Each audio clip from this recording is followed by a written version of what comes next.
देखिए, मेरा ख्याल है कि जिस वाक़े की तरफ आप इशारा कर रहे हैं उसके लिए अफसोसनाक कहना बहुत छोटा लफ्ज़ है।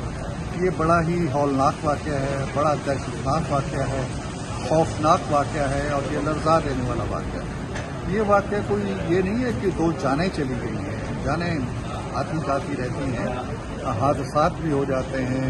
आजकल लोग सैलाब की नज़र भी हो रहे हैं, दहशतगर्दी की नज़र हो रहे हैं, लेकिन एक सोचे समझे तरीके के साथ फैसला करके दो इंसानों को कत्ल कर देना, ऐसे दो इंसान जिनके बच्चे भी हैं, 5-5, 6-6 बच्चे हैं उन दोनों के, और खड़े करके आप उनको गोलियां मारते हैं, ये क्या पैगाम दे रहे हैं?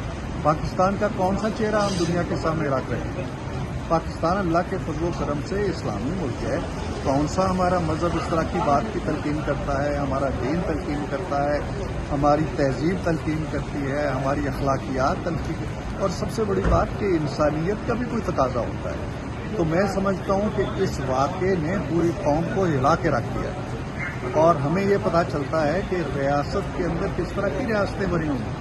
वहाँ का जो वडेराइज़म है या सरदारिज़म है, उसने किस तरह लोगों की जानों को अपने शिकंजे में ले लिया है। वो खुद ही मुनसिफ बने बैठे हैं, खुद ही गोलियां चलाते हैं, खुद ही कब्रों में दफन कर देते हैं। स्टेट अपनी जगह मौजूद है। तो मेरा ख्याल है कि वहाँ के जो वज़ीर आला हैं वो माशाल्लाह बड़े इफेक्टिव शख्सियत हैं।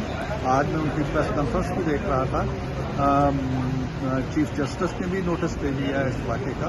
तो मेरा ख्याल है कि मंतकी अंजाम तक ये बहुत जल्द पहुँचेगी, लेकिन पूरे मुआशरे को इसके खिलाफ खड़ा होना चाहिए। इसमें कोई सूबे की या सियासत की या किसी तरह की कोई तकसीम नहीं है। ये जुल्म है और ये ऐसा जुर्म है इंसानियत के खिलाफ जुर्म। इसके खिलाफ सोसाइटी को जमा होना पड़ेगा और जो इसके असबाब हैं उनको दूर करना पड़ेगा।